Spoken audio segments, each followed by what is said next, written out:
You mostly know me from this view, riding silently, first person, on the Scrambler.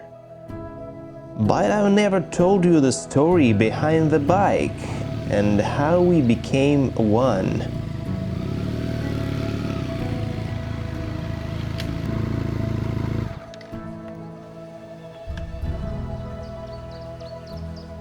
This is my Benelli Leoncino 500 Trail, my very first motorcycle.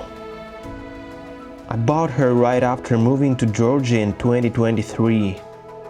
At first I was looking for something small and light, maybe a KTM Duke 250, but then I saw this beast on a local listing and it was a love at first sight.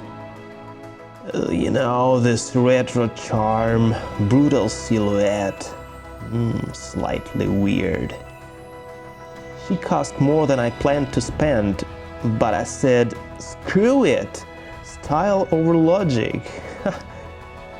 It was a used one, 2019 model. I paid just 3,800 bucks. At first it felt like riding a tractor actually. Wide bars, clunky handling and gritty engine sound. But now I've completely merged with her. She just feels right, like an extension of my own body.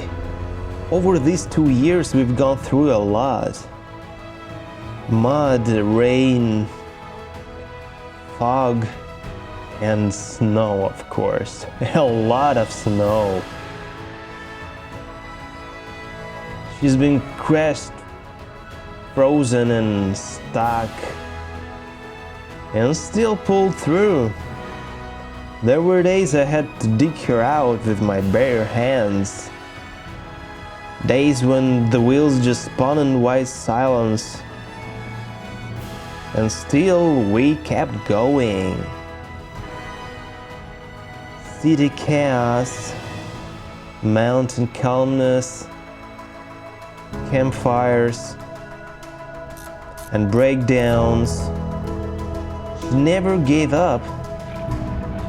That's not just a bike, that's a damn loyal friend.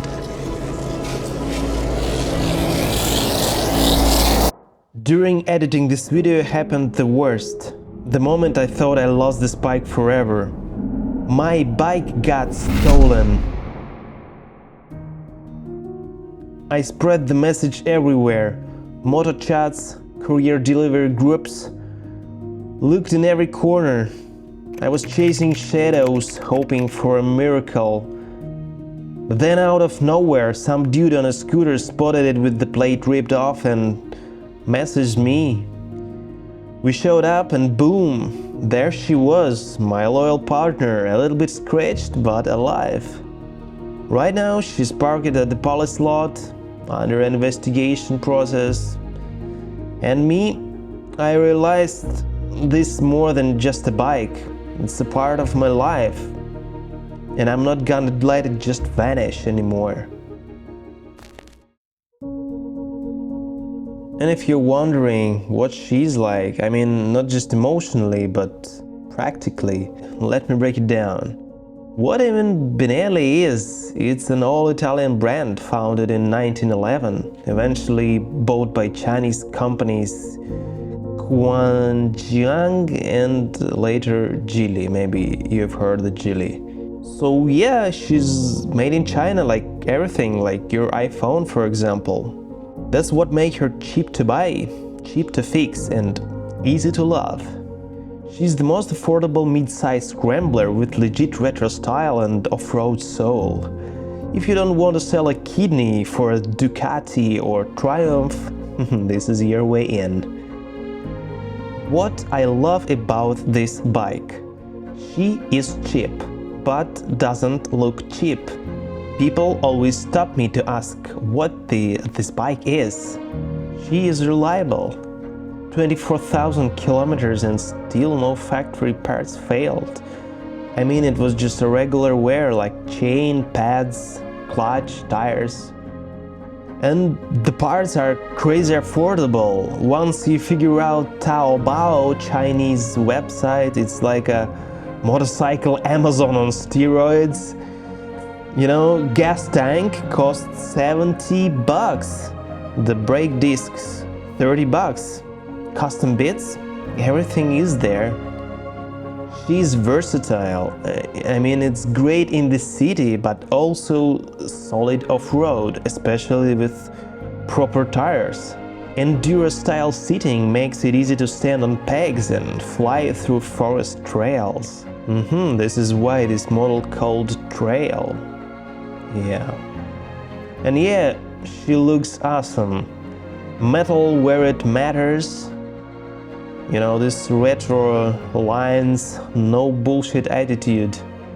Even with her plastic tail, she still looks real, not a toy. If you're thinking of getting one, here's something to know. This bike fits best if you're around 175 to 180 centimeter tall. That is 5'9" to 5'11". You're shorter than that? Might not flat-footed. Taller? Your knees might feel cramped after a while. I am 178 centimeters, it's 5'10", and for me, she's just perfect. Now the not so fun parts. The seat is pure evil. After 200 kilometers, your ass will start questioning life choices. It's firm, weirdly angled, and not great for long rides at all. Zero wind protection.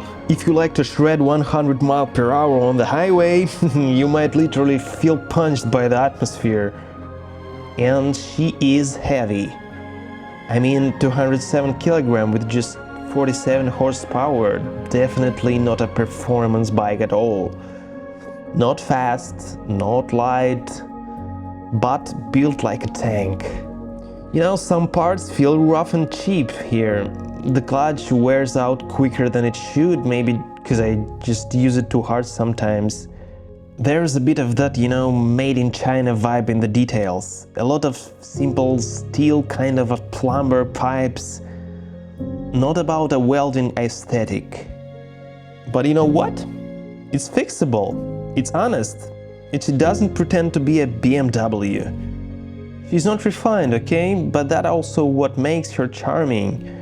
Everything is basic, accessible, steel everywhere, which means you can weld her, hammer her back, for example, into the shape, or mod her however you like. She's not trying to be perfect. She's just trying to go, really trying to scramble and survive. She's got scars and bruises during the life, scratches, dents, but I don't fix everything. Some of it I leave on purpose. It's like a reminder of some cool story we had together. And honestly, if it wasn't for her, I wouldn't have been to half places I've seen. I wouldn't have discovered how beautiful this world really is. All these mountains, snow, forests, the beauty of empty roads. All of that thanks to this machine. So, would I recommend her? Yeah! If you want a simple, tough, stylish scrambler that won't break the bank, she's got your back. She's not made for touring, not built for Dakar, but for everything in between, she's perfect. More than a bike, she's life companion.